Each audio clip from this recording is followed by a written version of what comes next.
Estamos reunidos en el nombre del Señor Jesucristo, nuestro Salvador, este día para conmemorar su muerte y su resurrección, para recordarnos lo que Él hizo por nosotros. Nunca debemos olvidarlo, porque su obra fue magnífica, su obra fue perfecta, un solo sacrificio para siempre. Y dice la Escritura que el Señor nunca más se acuerda de nuestros pecados. O sea, fue una obra además de única, perfecta, poderosa, que penetró los cielos, porque el sacrificio no fue hecho en esta tierra, Él murió aquí, pero Él no entró al tabernáculo terreno o terrenal, no entró al templo construido, reconstruido por Herodes. No, cuando el velo sí se rasgó para mostrar que el Señor estaba entrando al verdadero templo, al celestial. Y este momento es muy importante porque no es solamente un ritual que vamos a practicar, sino un momento precioso de meditación y también de consideración. ¿Por qué?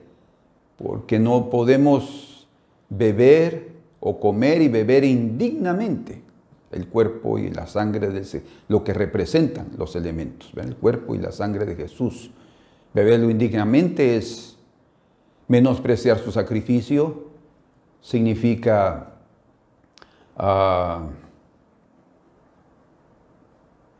no reconocerlo como lo que el Señor determinó para nosotros, pero también significa tener una actitud indiferente delante de algo tan glorioso. Y por otro lado, también tiene que ver con nuestra relación con los hermanos, con el cuerpo de Cristo, porque el pan representa su cuerpo y el cuerpo no solamente era su cuerpo físico que murió y fue clavado en la cruz, sino también representando la iglesia que somos nosotros, que debemos de mantener una buena comunión. Y comunión, como el Señor dice, que debemos de procurar la paz con todos, no solamente con aquellos que son nuestros hermanos, sino con todos, aunque no nos quieran. Creo que es necesario buscar la paz para realmente agradar al Señor y no manchar el nombre del Señor. Así es que oremos para que al participar del pan y del vino o del jugo de uva, nuestro corazón sea tocado y sea algo que no olvidemos. Padre amado, en el nombre de Jesús, tu Hijo amado, nuestro Señor, te suplicamos que este momento sea un momento memorable, no solo en relación a lo grande que Él es, a lo importante que es, sino también que lo que significa recordarnos lo que tú hiciste, el sufrimiento que pasaste a favor de nosotros, el precio que tuviste que pagar, Señor, con tu propia vida para perdonar nuestros pecados y salvarnos del infierno. Te pedimos que en este momento todo nuestro corazón, todos nos quebrantemos y lo hagamos con reverencia, con temor, para que sea un momento, Señor, en el cual nuestra alma, nuestro espíritu sea tocado. Te lo pedimos en el nombre de Jesús. Amén. Amén. Como ya todos están servidos con el pan y con el vino, vamos a participar. Porque yo recibí del Señor lo que también os he enseñado, que el Señor Jesús, la noche que fue entregado, ¿sí?, tomó pan. Y habiendo dado gracias, como era su costumbre, y lo significativo que es en ese momento, porque era su sacrificio, lo partió y dijo: tomad, comed, esto es mi cuerpo, que por vosotros es partido.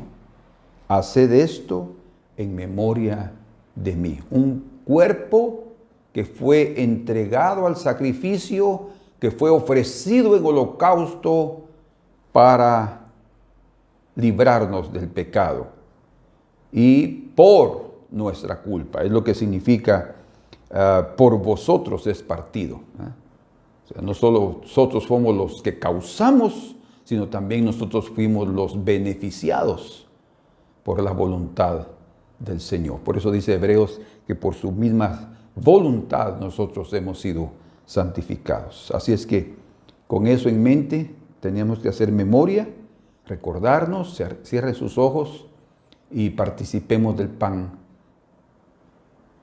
en el nombre de Jesús.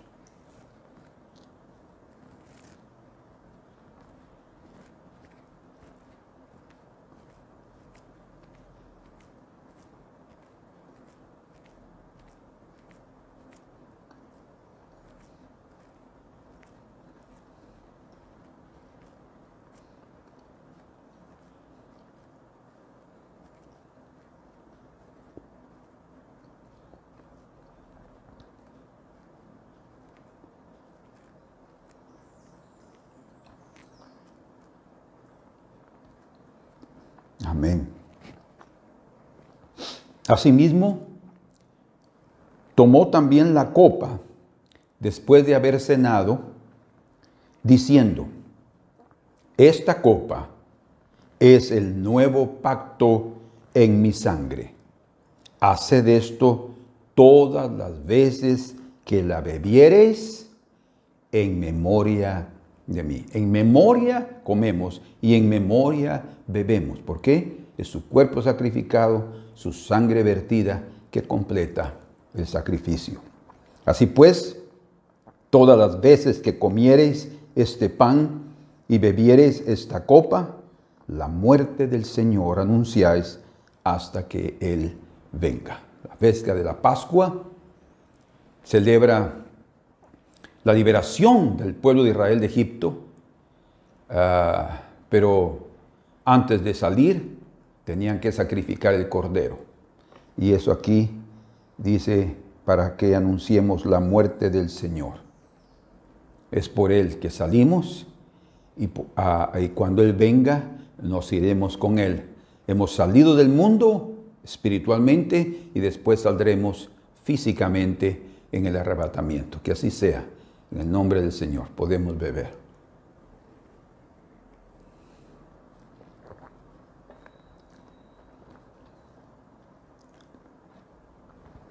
Muchas gracias, Señor.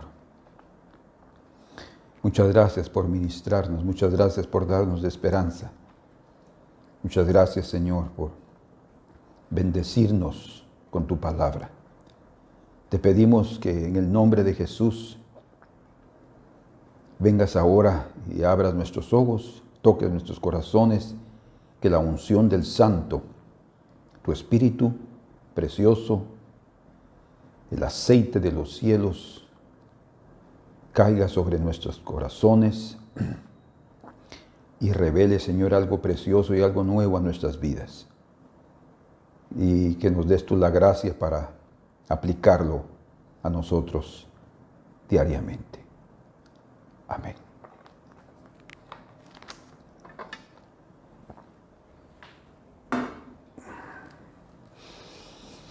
Ay, gloria a Dios. Bueno, para tener un recordatorio de lo que hemos estado hablando, en nuestra última reunión hablamos sobre el sumo sacerdote que está a favor de nosotros.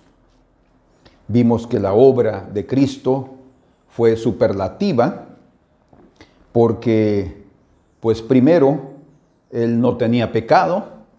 Segundo, Él no presentó sacrificios y ofrendas de animales, sino presentó su propia vida. Imagínense qué superlativo es ese sacrificio. Una vida perfecta, una vida pura. Y tercero, él es como cada sacerdote era escogido e instituido de entre los hermanos, dice, o sea, semejante a ellos para ser fiel, misericordioso y fiel sumo sacerdote. Entonces, nuestro Señor también se hizo hombre y dentro del pueblo, Él fue escogido para ser sumo sacerdote de los bienes venideros y del verdadero tabernáculo, para ser también paciente con los ingratos con los ignorantes y extraviados, no con los ingratos, con los ignorantes y extraviados, quiere decir con aquellos que tienen falta de conocimiento, como el Pablo dijo, él me perdonó porque yo lo hice en ignorancia, o sea, alguien que no sabía que no se debía hacer, pues es perdonado. Alguien que lo sabe y lo hace obstinadamente, no digo por debilidad, obstinadamente no tiene la ayuda celestial. Y los extraviados son aquellos que por alguna razón se desviaron, por engaño, porque el enemigo está detrás de ellos, siempre así es. Entonces el Señor va a buscar esa oveja. Además de buscarlas en el mundo, también va para regresarlas a su redil. O sea, ya son parte de ella. Pero el Señor, como sumo sacerdote, Él tiene la gran diferencia. O sea, el sumo sacerdote Aarón era semejante a sus hermanos para tener misericordia de ellos. Pero en el caso de nuestro Señor, la gran diferencia está en que Él no solamente tiene misericordia y también tiene fidelidad, sino en Él está el poder y la gracia para librarlos de su condición de pecado. Y eso es algo extraordinario que nos hace tener mucha esperanza. Entonces, Él fue un sumo sacerdote que llegó a los cielos en representación del hombre delante de Dios, se presentó, como dice la Escritura, como precursor. Llegó ahí, pero Él vino a representar al hombre delante de nuestro Padre. Y lo precioso, algo que toca mi corazón, es que Él nunca dejará de ser paciente por aquellos que representa. Si tú eres uno de sus ovejas, eres una de sus ovejas, el Señor no perderá su paciencia. Si quieres seguir con Él, si tú te acercas a Él con compasión, si tú te acercas a Él con arrepentimiento, si tú te acercas a Él con hambre, reconociendo tu necesidad, el Señor nunca dejará de tener paciencia contigo. ¿Por qué? Porque por eso Él se hizo semejante a nosotros, ¿verdad?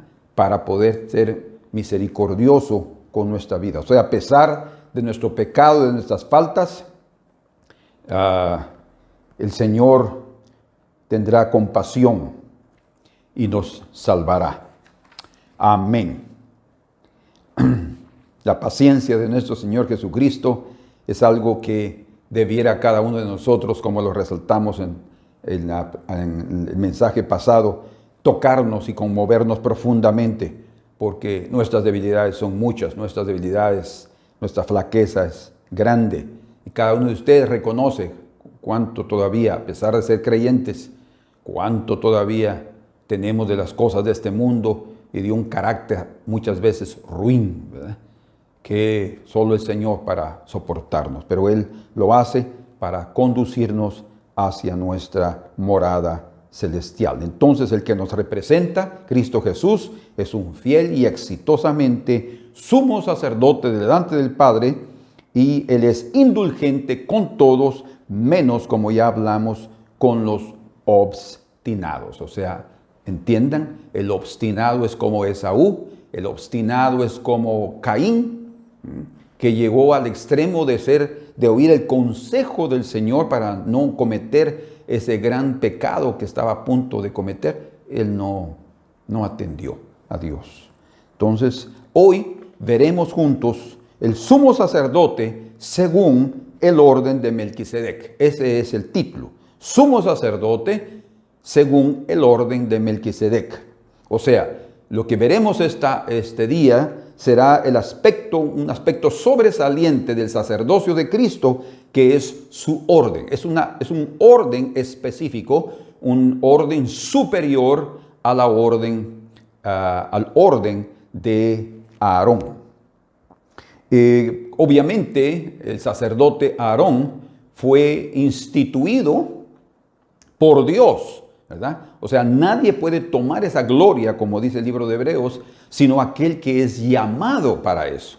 Podemos también aprovechar la oportunidad para decir que nadie debería entrar al ministerio solo porque él quiere estar ahí.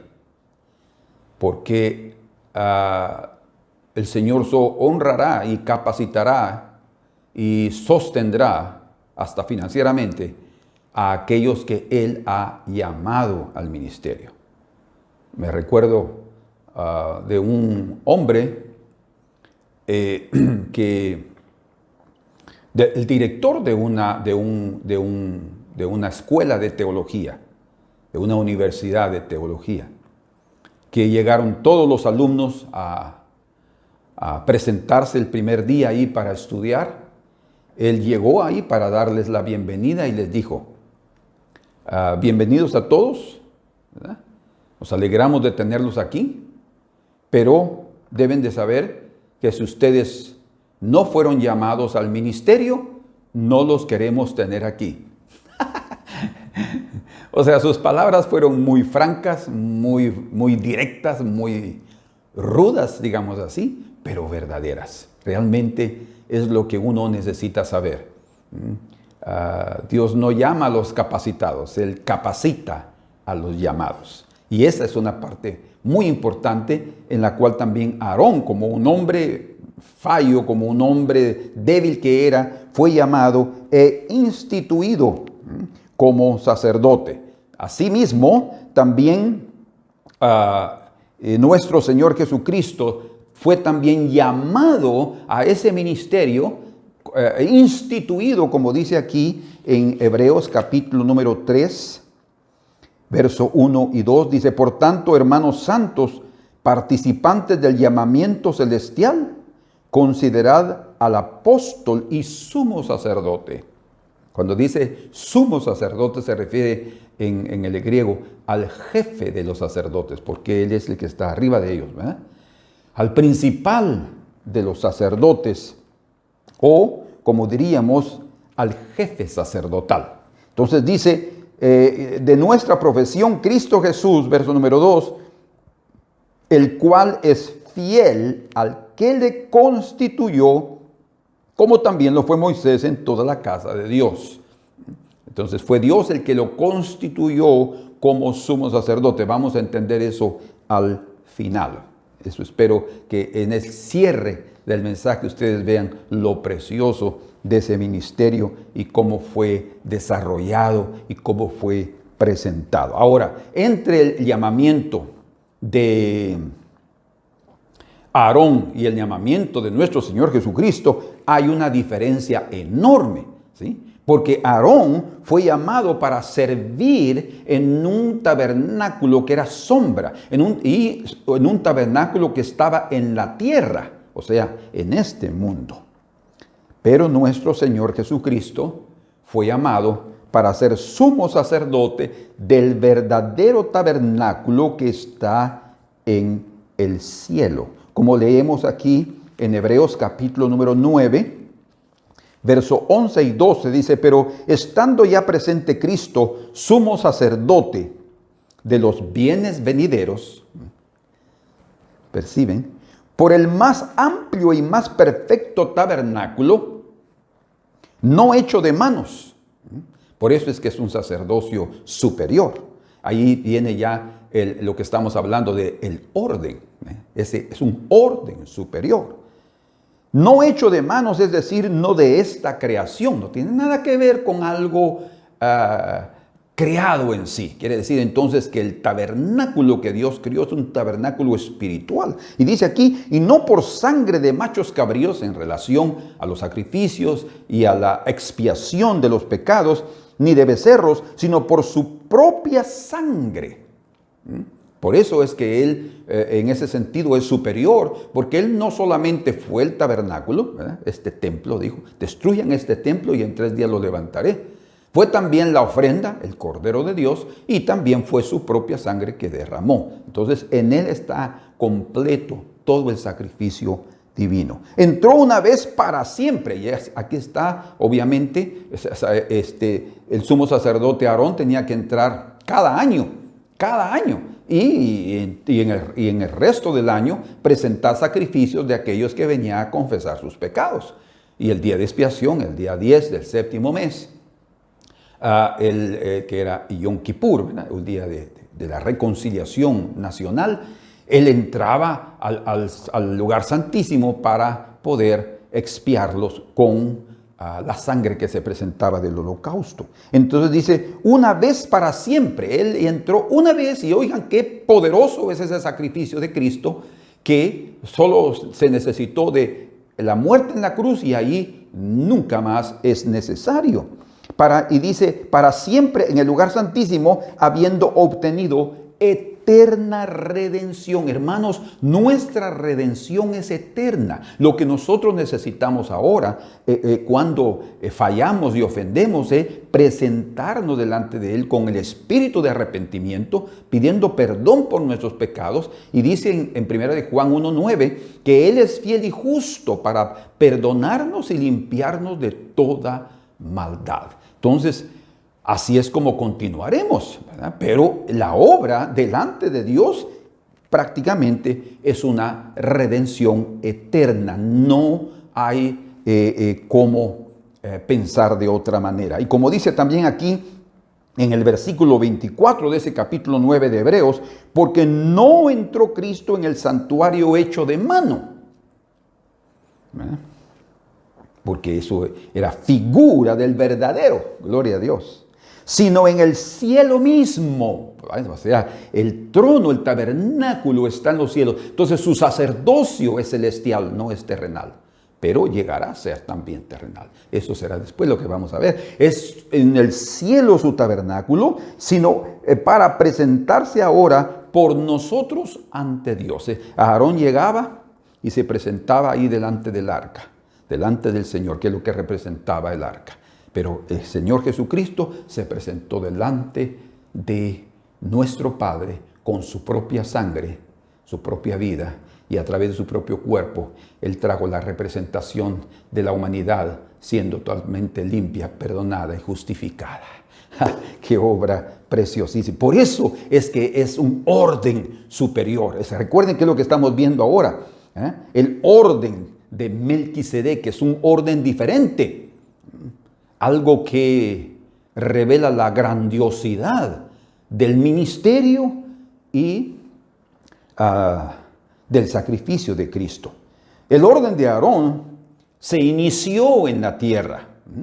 Aarón ni sabía, Dios tenía planeado, pero se inició en la tierra y le habló a Moisés que su hermano sería escogido para ser el primer sacerdote y el primer sumo sacerdote. O sea, con Aarón se originó o se inauguró el sacerdocio levítico. Pero en el caso de Cristo, nuestro sumo sacerdote, su sacerdocio es eterno. Ainda que hasta después de su resurrección, que es lo que vamos a ver aquí, él fue presentado como sumo sacerdote, él siempre lo ha sido. Él siempre fue un sumo sacerdote. O sea, siendo uno con el Padre, él siempre estuvo intercediendo. Dios siempre ha estado intercediendo por nosotros. No solo cuando Cristo estuvo sentado después de su resurrección a la derecha del Padre y ahí comenzó la intercesión. No. Eso se hizo debido a que la identificación humana a través de Cristo en su cuerpo llegó ahí. Y Él, semejante a nosotros, conociendo nuestras debilidades y flaquezas, pero sin pecado, intercede por nosotros de una forma eficaz.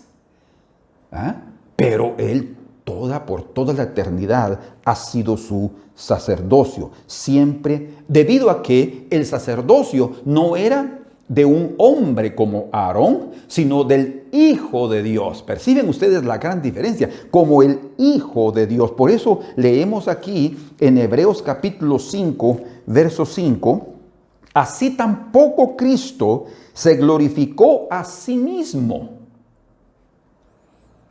O sea, ni él dijo, Padre, glorifícame. No, sí, también él lo menciona en los evangelios, pero fue el Padre que dijo, sí, yo lo he glorificado y lo glorificaré ainda, dice. Haciéndose sumo sacerdote, sino el que le dijo. Ahora vean ustedes cómo dice aquí, tú eres mi hijo. O sea, el sumo sacerdote o el orden de Cristo es un orden superior debido a que tiene que ver directamente con la parte consanguínea, digámoslo así, ¿verdad? La relación entre padre e hijo. El otro no. El otro, Aarón, el sacerdocio levítico, era totalmente diferente. Entonces, es algo extraordinario, como dice aquí. Como también dice en otro lugar, 5:6, tú eres sacerdote para siempre, según el orden de Melquisedec. Entonces, aquí el sacerdocio de Cristo, el sumo sacerdote de Cristo Jesús, su orden no es levítica, su orden es de Melquisedec. Muy bien. Aarón era un sacerdote pecador, como mencionamos al principio. Él también tenía que presentar sacrificios primero por sí mismo y después por el pueblo. Pero Cristo no tuvo que presentar sacrificios por sí mismo, porque Él era un sacrificio puro, un hombre santo. Cristo era un hombre sin pecado, como dice aquí en el verso 15 del capítulo 4 de Hebreos, porque no tenemos un sumo sacerdote que no pueda compadecerse de nuestras debilidades. Ah, Señor, muchas gracias. Muchas gracias, Señor. Él se compadece de tus debilidades. No importa cuáles sean. Estoy hablando de debilidades. Cuando hay debilidades, tú te sientes mal. Cuando hay debilidades, lloras. Cuando hay debilidades, de tus debilidades, tú te arrepientes, ¿verdad? Cuando hay una obstinación, eso te lo digo para que tengas paz en el corazón, ya hay una indiferencia, hay una dureza de corazón y hay una falta de respeto. O sea, se pierde la reverencia. Pero aquí dice, se compadece de nuestras debilidades, sino uno que fue tentado en todo según nuestra semejanza. Fue tentado en todas las cosas, y yo quiero resaltar eso. Todo lo que tú has vivido, Cristo lo vivió. Todas las pruebas que tú has pasado, Cristo las pasó. Todas las dificultades que tú has tenido, Él las pasó como hombre. Por eso Él puede compadecerse. Pero, dice aquí la Escritura, sin pecado. Entonces, en ese sentido, ese orden de sacerdocio es superior, pero en extremo, en relación al sacerdocio de Aarón. Otro aspecto importante es que ese orden, como dice aquí en el capítulo 7 y verso número 15 de Hebreos, y esto es esto es aún más manifiesto, dice. Vamos a leer desde el verso 11, para que ustedes entiendan el contexto. Si pues la perfección fuera por el sacerdocio levítico, si hubiera sido por ese, no hubiéramos necesitado de otro. Porque bajo él recibió el pueblo la ley. ¿Qué necesidad habría aún de que se levante otro sacerdote según el orden de Melquisedec? No habría ninguna necesidad. ¿Pero por qué se levantó? Porque el sacerdocio de Levítico no podría perfeccionar a los que adoran en el templo. Y que no fuese llamado según el orden de Aarón. Porque cambiado el sacerdocio, dice, fíjense ustedes, cambiado el sacerdocio, necesario es que haya también cambio de la ley. Porque era un sacerdocio que tiene una ley física que tenía que ser guardada y a pesar de la debilidad de la carne, obviamente entonces incapaces de poder guardarla, pero ellos fueron insistentes en que podían. Pero en el caso de del orden de Melquisedec, que es una orden superior, es una ley interna que es escrita en el corazón. Vean ustedes la diferencia enorme, no en tablas de piedra, sino en las tablas tablas de nuestro corazón, donde el mandamiento ya fue cumplido por Cristo, porque Él dijo ahí en Mateo 5:17, yo no vine a anular la ley, o sea, la ley es buena, yo vine a cumplirla. Entonces en Cristo nosotros la cumplimos, pero algo más, en esta vida, durante el resto de los años que estamos aquí en esta tierra, o desde que nacimos de nuevo, nosotros estamos viviendo por la gracia de Dios, gracia sobre gracia, para poder también tener la experiencia de vivir esos mandamientos de una forma práctica y de una forma de vida, ¿verdad? Dice aquí, porque cambiado el sacerdocio, verso 12, necesario es que haya también cambio de ley. Y aquel de quien se dice esto es de otra tribu, de la cual nadie sirvió al altar. Está hablando de la tribu de Judá. Porque manifiesto es que nuestro Señor vino de la tribu de Judá, manifiesto. Ya el escritor aquí está dando por hecho que ellos ya también conocían la genealogía de Jesús presentada por Lucas y por Mateo, de la cual nada habló Moisés tocante al sacerdocio. O sea, ¿por qué? Porque el Moisés, representante de la ley, o el donador, digamos así, de la ley, el mediador de la ley, ¿verdad?, tenía que hablar del sacerdocio de ese tabernáculo. Y esto es aún más manifiesto, escuchen, si a semejanza de Melquisedec, o sea, aquel Melquisedec que conoció a Abraham es una figura, un tipo del verdadero. Se levanta un sacerdote distinto. ¿Por qué distinto? Y allí es donde tiene la superioridad nuevamente el orden de Melquisedec, el orden de Cristo. ¿Por qué es distinto? Porque dice, veamos por qué. No constituido, aquí está, distinto, porque él no es constituido conforme a la ley del mandamiento acerca de la descendencia. O sea, solamente podían ser sacerdotes los descendientes de Aarón, y solamente podían ser sumos sacerdotes los descendientes de Sadoc, uno de los hijos de Aarón. Entonces, ahí en ese sentido, era la ley del mandamiento según o acerca de la descendencia. Era necesario que fuera un sacerdote y otro sumo sacerdote y otro, y así pasando por todas las generaciones hasta desde los días de Moisés, cuando se instituyó el sacerdocio, hasta, digámoslo así, hasta el año 70 después de Cristo, cuando Jerusalén fue destruida y acabó el sacerdocio.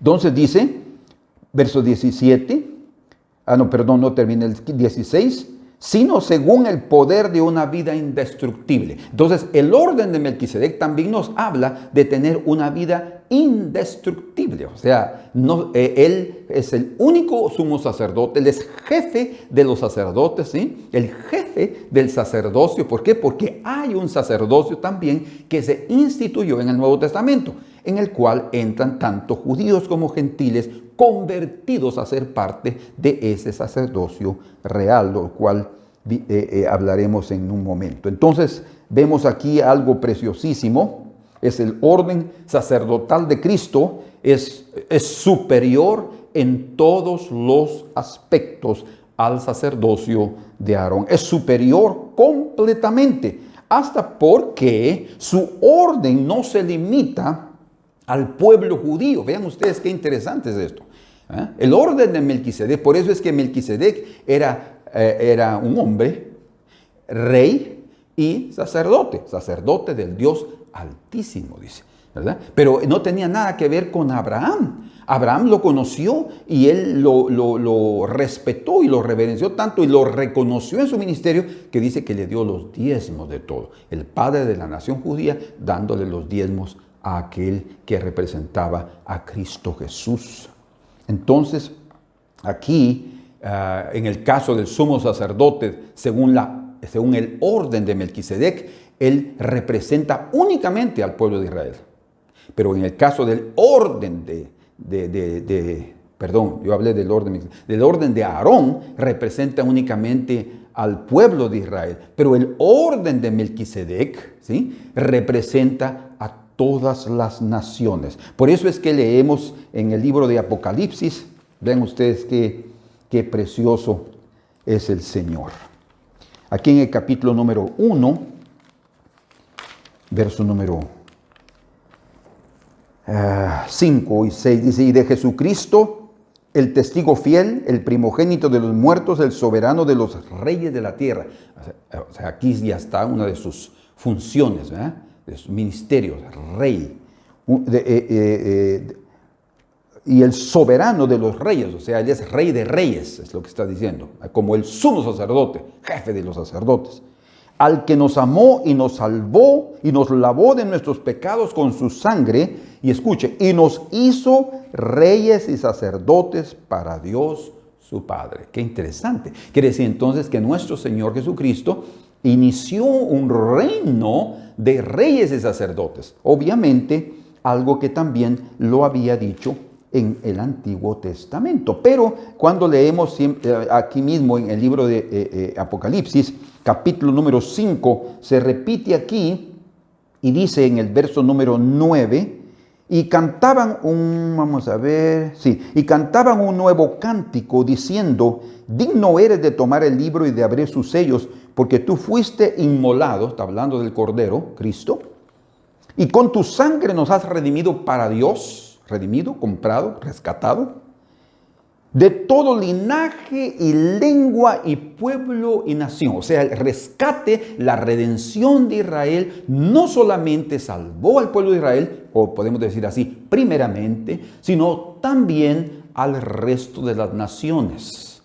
Según la tradición judía, 70 naciones se levantaron, conforme a los 70 hijos de Jacob cuando él entró a Egipto. Pero qué interesante es que él vino a salvar a todos los hombres. O sea, él se convirtió ahí en rey y sacerdote de todo el mundo. Y dice aquí en el verso número 10, y nos ha hecho para nuestro Dios, nos ha hecho. O sea, nosotros también somos sacerdotes y somos reyes. ¿Por qué? Porque dice aquí, y nos ha hecho para nuestro Dios reyes y sacerdotes y reinaremos sobre la tierra. Gloria a Dios. O sea, va a llegar el momento, no de una forma política, o sea, a través de una elección democrática en un país o países donde siempre hay corrupción. No, no habrá ese tipo. El Señor vendrá en su segunda venida y Él establecerá su reino y ahí Él colocará a Él y reyes, que también serán sacerdotes, porque no serán solamente hombres con un poder político, sino hombres con un poder también espiritual. Por eso es que somos llamados un reino de reyes y sacerdotes. Bendito sea el Señor. Por eso es que también, hablando del sacerdocio de Cristo, en el Salmo 110, leemos en el versículo número 4, que dice, juró Jehová y no se arrepentirá, tú eres sacerdote para siempre, según el orden de Melquisedec. Otra vez lo resalta. Fíjense ustedes, él inició la revelación del sacerdote de Melquisedec, que lo vio Abraham, el padre de los hebreos y de los gentiles en fe, de fe. No solamente porque no todo el que desciende de Israel es israelita. Recuerden eso. Y también dice en Hebreos que él vino a salvar a la descendencia de Abraham, no a los ángeles, sino a la descendencia de Abraham. ¿Por qué descendencia de Abraham? No se refiere a la descendencia física, sino a aquellos que son de fe. Entonces, según tú eres sacerdote para siempre, según el orden de Melquisedec, el Señor está a tu diestra y dice, quebrantará a los reyes en el día de su ira. ¿Por qué? Porque Él no viene solo a Israel, Él viene a reinar después. En su segunda venida viene a reinar sobre todas las naciones. Juzgará entre las naciones, las llenará de cadáveres.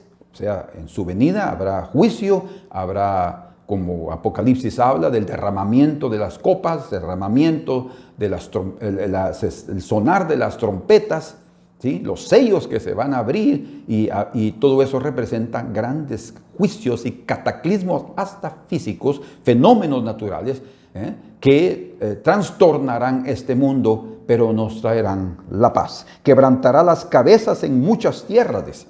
Cabezas, líderes, presidentes, reyes, dictadores, lo que sea. Hombres que han querido tomar control de este mundo con sus ideas, del abismo. Del arroyo beberá en el camino, por lo cual levantará la cabeza. Dice, qué precioso es esto. Y como dice también, confirmado en el Salmo número 2, que es un salmo mesiánico, pero también específicamente hablando de ese rey que heredará todas las naciones. Fíjense ustedes, eso es muy importante, porque además de ser, según el orden, sacerdote, es también rey. Y eso es lo que estamos confirmando aquí. En el capítulo 2, verso número 7 de los Salmos, dice, yo publicaré el decreto, Jehová me ha dicho, mi hijo eres tú, yo te engendré hoy. No habla ahora únicamente de haber sido engendrado en el momento de la concepción de María, sino también cuando en la resurrección, es lo que dice Romanos capítulo 1, versos 3 y 4, ¿verdad? Que Él es llamado Hijo de Dios con poder, por la resurrección de entre los muertos. Verso 8, pídeme y te daré por herencia a las naciones. ¿Perciben? O sea, Él será un rey no solo de Israel, Él sí, su capital será en Jerusalén, así como Melquisedec era rey de Salem, que era un nombre antiguo de Jerusalén. Salem es paz. Entonces también Jesús tendrá su base, su capital en Israel, pero Él gobernará todo el mundo. ¿Y cómo lo hará? A través de sus reyes y sacerdotes. Gente identificada completamente con Él, gente transformada, gente que se fue en el arrebatamiento y regresó con Él para reinar 1000 años con Cristo. Gloria al Señor. Entonces Cristo, como Melquisedec, era un hombre, un rey y sacerdote, ¿verdad? Como Abraham dice, ¿verdad? Él era rey de Salem, Jerusalén. Imagínense, él fue el primer rey de Jerusalén, digámoslo así. Rey de Salem y sacerdote del Dios Altísimo. Un hombre, un rey y un sacerdote. Cristo también se hizo hombre, Dios hecho hombre. Primero se manifestó como rey, pero no lo recibieron, pero también llegó a ser sacerdote, y ese es el punto que queremos llegar en este momento. Entonces, el orden de Melquisedec tiene que ver con el Hijo de Dios. Ese es el orden superior. No es un hombre pecador, como Aarón lo fue, sino el Hijo de Dios sin pecado, Dios hecho carne. Cristo, Jesús, un sacerdocio eterno. Primer aspecto, vamos a ver aquí 7 rápidamente. El primer aspecto es que Él en eso se revela ese orden de Melquisedec. Segundo, no se limitaba a un pueblo. Estamos también en parte resumiendo lo que ya les hemos dicho, a Israel, sino alcanza a todos los pueblos, a todos los reinos de la tierra. Tercero, su sacerdocio tiene que ver directamente con el verdadero templo o tabernáculo que está en los cielos y que al final de todo va a descender para estar aquí en medio de los hombres. 4, según el poder de una vida indestructible. O sea, además de ser obviamente eterno, es indestructible, pero aquí resalta el hecho de que no necesita de generaciones, de genealogía, de sustitutos, ¿verdad? Porque se murió. No, debido a su eternidad, entonces Él es indestructible. Es un sacerdocio que obviamente no se inició con Melquisedec, sino ahí fue la revelación de un sacerdocio que ya existía. Es un orden superior, por eso es que es llamado el Hijo según el orden de Melquisedec. Como dice la Escritura aquí en Hebreos capítulo 7, sin padre, sin madre, sin genealogía, sin principio ni fin, semejante al Hijo de Dios. Dice, ¿por qué dice eso? Porque Él representaba esa gloria que nuestro Señor Jesucristo trajo a esta tierra. Quinto, un sacerdocio sin pecado. Desde el principio, desde que Él vino a esta tierra, manifestó una vida pura, santa, alejada de los pecadores, dice, ¿verdad? No que Él no tuviera comunión con ellos, no, que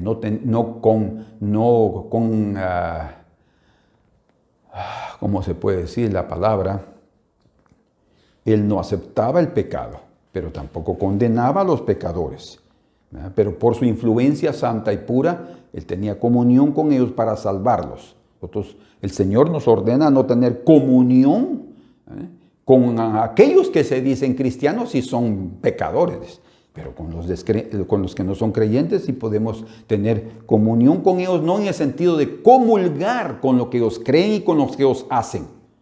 Vamos a tomar con ellos también para mostrar. No está hablando de eso. Está hablando de ser luz para aquellos que están en tinieblas, para que vengan a la salvación. Entonces, un sacerdocio sin pecado. Sexto, un sacerdocio perfecto. Un sacerdocio perfecto. Y algo maravilloso que vemos aquí en el libro de Hebreos, en el capítulo número 8, el verso 6 dice: pero ahora tanto mejor ministerio es el suyo, cuanto es mediador de un mejor pacto. Un pacto que no tiene que ver con algo externo y con mi capacidad de cumplirlo, porque soy incapaz, sino un pacto que es interno y que me da la gracia para poder cumplirlo.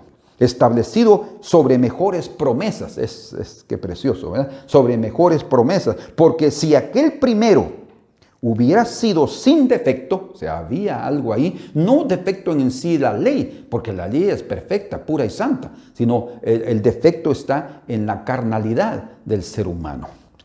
Porque hay un pacto, ¿verdad?, entre dos. Y el mismo Señor le dice a su pueblo: ustedes violaran mi pacto. ¿Por qué? Porque fueran desobedientes. Ciertamente no se hubiera procurado lugar para el segundo. Pero en el segundo, Cristo está como sumo sacerdote fiel y un pueblo que tiene su gracia, tiene su presencia, su Espíritu Santo, que los ayudará a ser parte y a cumplir ese nuevo pacto escrito en los corazones. Bendito sea el Señor. Y séptimo, es un rey y sacerdote al mismo tiempo. Vean ustedes, rey y sacerdote al mismo tiempo. Aquí con esto termino, pero esto es algo extraordinario, algo que tal vez ustedes no han oído. Eso revela entonces el poder secular, digámoslo así, o el poder político que Cristo tendrá. O sea, todas las naciones se van a rendir porque dice la Escritura que Él los va a gobernar con vara de hierro. Eso quiere decir con firmeza, no significa propiamente con dureza, no, con firmeza, ¿verdad?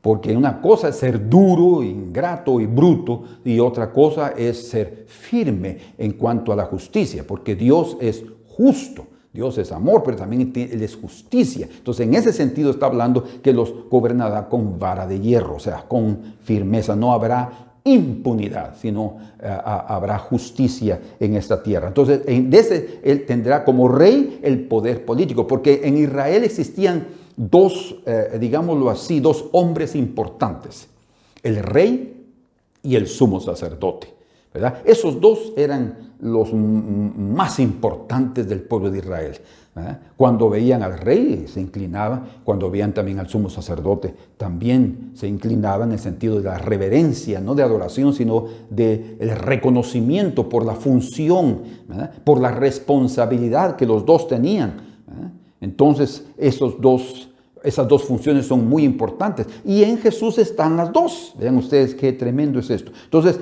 Él vendrá, revela, mejor dicho, el hecho de tener rey, esos dos ministerios, rey y sacerdote, revela su poder político y también su poder religioso. O sea, como ya mencionamos, su poder secular, que tendrá su dominio sobre la tierra, sobre el mundo, los reinos, y su poder espiritual. O sea, cuando el Señor establezca su reino, no habrá democracia. Yo hablé de democracia hace un rato, parece, ¿verdad? No, es democracia en español. Aquí en el portugués es democracia. Pero no habrá democracia. O sea, no va a decir: ¿qué es lo que usted quiere? A ver, voten por aquí. No habrá votación, no. Es lo que el Señor establece. ¿Por qué? Porque Él sabe lo que es bueno, lo que es correcto, lo que es justo, y es eso que tiene que hacer, y el resto tiene que obedecer. Ay, yo no quiero vivir en ese mundo. Pues entonces decídete, porque ese mundo está a punto de establecerse en esta tierra, ¿verdad? Y por eso es que tenemos desde ya tener que aprender a vivir debajo de ese reino celestial. Amén. Ahora,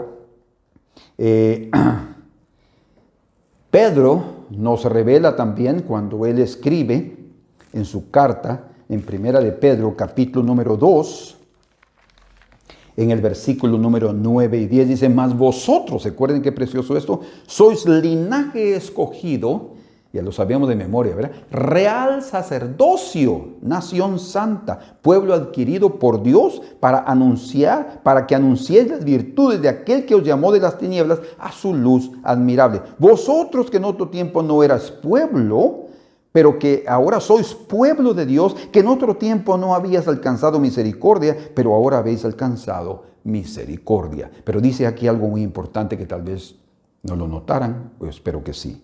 Mas vosotros sois linaje escogido, real sacerdocio. ¿Qué significa eso? Que ahí están las dos funciones, rey y sacerdote. Entonces el Señor instituyó ese reino. Y usted dirá, entonces solo nosotros los del Nuevo Testamento. No. En el libro de Éxodo, capítulo número 19, cuando el Señor sacó al pueblo de Israel de Egipto, dice allí en el capítulo 19, en el verso número 5, dice: ahora pues, si diereis oído a mi voz y guardareis mi pacto, vosotros seréis mi especial tesoro. Vean ustedes casi las mismas palabras de Pedro. Sobre todos los pueblos, porque mía es toda la tierra. Y vosotros me seréis un reino de sacerdotes. ¿Se dan cuenta? Un reino de sacerdotes. Ahí incluye rey y sacerdote. En relación al jefe, puede ser también, o es también. ¿Verdad? Pero Él quiere que, como el Señor dice, Él nos ha hecho, dice en Apocalipsis 1:6, reyes y sacerdotes. O sea, es un reino que también es instituido con ese orden, el orden de Melquisedec. Bendito sea el nombre del Señor. Entonces, en el Salmos 110 lo vemos, se revela primero ahí, por ejemplo, si ustedes van conmigo ahí, y ya se me fue el tiempo, pero estamos para terminar. El 110 verso 1 dice: Jehová dijo a mi Señor, hablando David de Jesús, y Jesús lo hace referencia de ese texto en el Nuevo Testamento, cuando pregunta si el Cristo es el hijo de David. Y todos dicen, pues sí, no, ¿cómo puede ser que Cristo sea el hijo de David si Él lo llama Señor? Cristo, recuerden, Cristo es el unigénito, hijo de Dios, el Dios eterno. Jesús es el humano. Entonces Jesús sí es hijo de David. Cristo es el Señor de David. Por eso dice: Jehová dijo a mi Señor, siéntate a mi diestra hasta que ponga tus enemigos por estrado de tus pies. ¿Qué está hablando de eso? Obviamente está hablando de ser rey. Hasta que yo ponga tus enemigos por estrado de tus pies. Eran dos reyes en la antigüedad que después de tener una victoria sobre sus enemigos, el símbolo de esa victoria era poner sus pies sobre sus cabezas o sobre sus nucas, que habla de su voluntad. Eran rendidos. Y luego en el verso 4 revela el sacerdocio de Cristo. Juró Jehová y no se arrepentirá, tú eres sacerdote para siempre, según el orden de Melquisedec. Ahora, entramos al final del mensaje y nos vamos a ir juntos. Y vean ustedes, este es un pasaje que tal vez ha estado escondido por los siglos para muchos. Pero está en el libro de Zacarías, en el capítulo número 6. El profeta Zacarías, penúltimo libro profético del Antiguo Testamento. Y dice ahí en el verso número 12 y 13, aquí está hablando de Jesús. Dice: y le hablarás diciendo: así ha hablado Jehová de los ejércitos diciendo: he aquí el varón cuyo nombre es el renuevo. Brotarás como raíz de tierra seca. ¿Lembran lo que dice en Isaías 53? Pues aquí habla del renuevo, de esa raíz brotará. Como Pablo dice también en Romanos 9, Cristo es la raíz la que nos sustenta, y no la vid o la higuera. No, es la raíz, que es Cristo. He aquí el varón cuyo nombre es el renuevo, y dice: el cual brotará de sus raíces. El renuevo, Cristo Jesús. Y escuchen ahora: y edificará el templo de Jehová. ¿Quién es el que edifica el templo? En los días de Zacarías, Zorobabel. Zorobabel quiere decir nacido en Babilonia, pero él era también descendiente de los reyes de Israel. Imagínense ustedes, un representante de Cristo Jesús. Él era legítimo representante del reino. ¿verdad? Pero Cristo también es un Zorobabel en cierto sentido, nacido en esta tierra, vino a nacer físicamente en esta tierra. Y dice, y Él vino a edificar el templo, por eso Él dijo, destruyan este templo y en 3 días lo reedificaré o lo levantaré. Y Él estaba hablando, dice ahí en Juan 2:19, de su cuerpo, que es la iglesia, y también de su cuerpo después de la resurrección, ¿verdad? Entonces, Él a través de su muerte y su resurrección edificó el templo de Dios. Y dice, Él edificará, verso 13, Él edificará el templo de Jehová y Él llevará gloria, y escuchen, y se sentará y dominará en su trono, reino, rey. Habrá sacerdote a su lado, o sacerdocio a su lado, y consejo de paz habrá entre ambos, entre el rey y el sacerdote. Entonces, pero este pasaje aquí de Zacarías capítulo 6, verso número 13, no solo se refiere a la dupla función de Cristo en relación al orden de Melquisedec, que eso significa rey y sacerdote, sino también está hablando de esa unidad de ministerios en su propia vida. En Él está unido o unidos esas dos funciones, esos dos ministerios. Pero también anuncia la unión de las dos tribus, prácticamente en el servicio del Señor.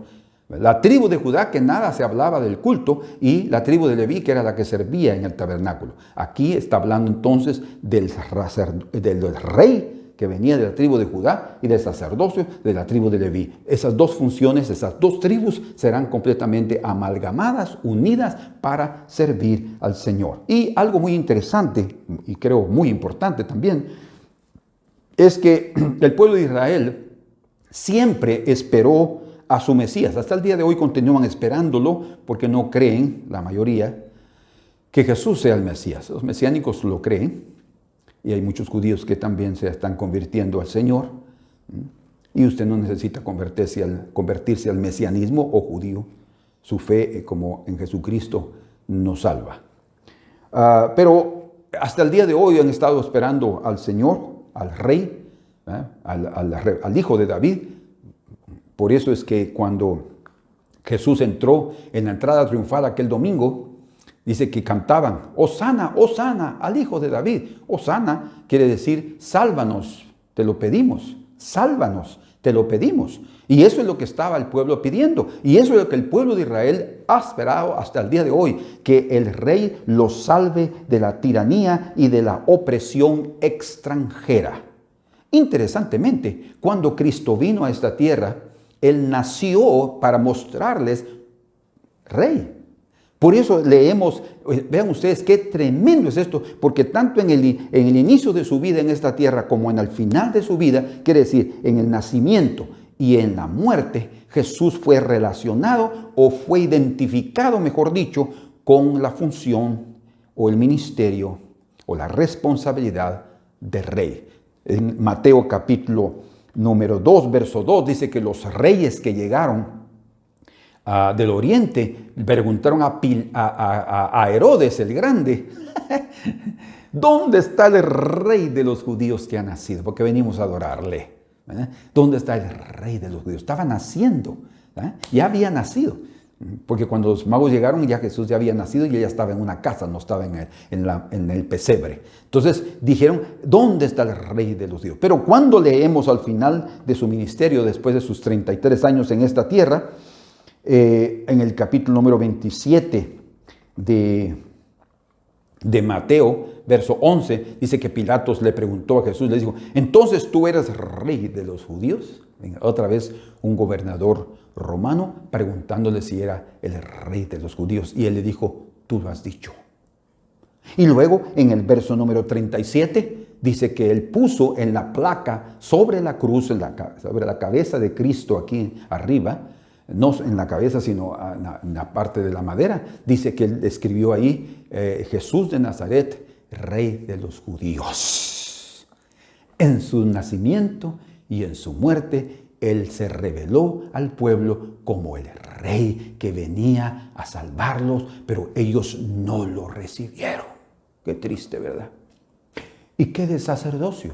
Ahí entra esa parte importante. Imaginen ustedes que si el pueblo de Israel no lo recibió como rey, si él se hubiera manifestado como el sumo sacerdote de los bienes venideros, no lo hubieran aceptado en absoluto. Hubieran realmente, principalmente los sumos sacerdotes que habían en esa época, Anás y Caifás, lo hubieran recontra, digamos así, torturado y martirizado y luego muerto, pero una muerte terrible. Ellos sí de ahí lo hubieran matado, porque estuviera tocando el sacerdocio que a ellos les correspondía. Hermanos, qué impresionante es esto. Pero vean ustedes, el sacerdocio de Jesús fue presentado en la tierra.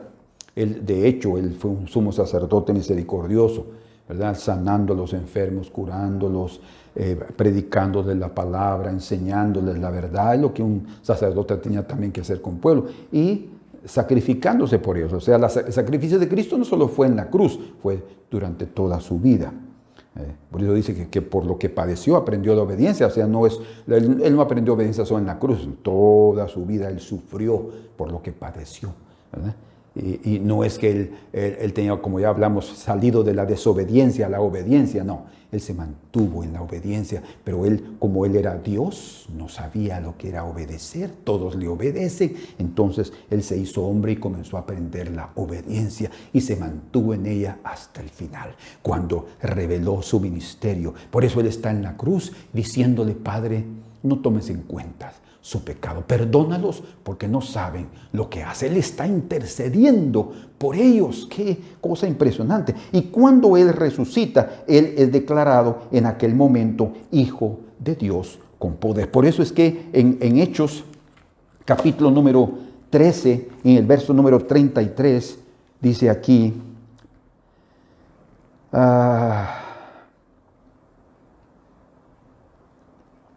aquí está Pablo hablando, Pablo y Bernabé hablando en Antioquía de Pisidia, y dice en el verso 32, y nosotros también os anunciamos el evangelio de aquella promesa hecha a nuestros padres. El evangelio hecha una promesa a los padres, ¿verdad?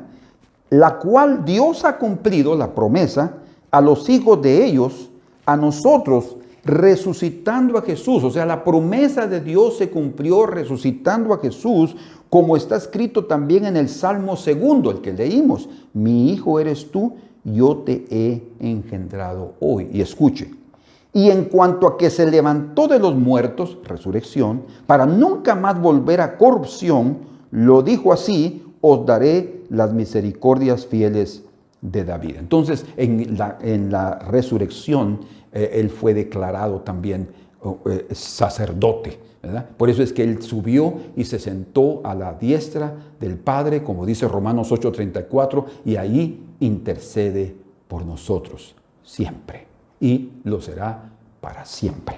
Por eso es que leemos aquí en Hebreos 8, dice: ahora bien, el punto principal, verso 1, de lo que venimos diciendo es que tenemos, dice, vean ustedes qué precioso, tenemos tal sumo sacerdote, el cual se sentó a la diestra del trono de la majestad en los cielos, ¿verdad? Como rey y sacerdote, ministro, ahí está el sacerdocio, del santuario y de aquel verdadero tabernáculo que levantó el Señor y no el hombre. Por eso él fue llamado. El Señor dijo: no, mi hijo es el que va a ser rey y él va a ser sacerdote también. Porque todo sumo sacerdote está constituido ahí. Verso 4. Así que si estuviera sobre la tierra, ni siquiera sería sacerdote.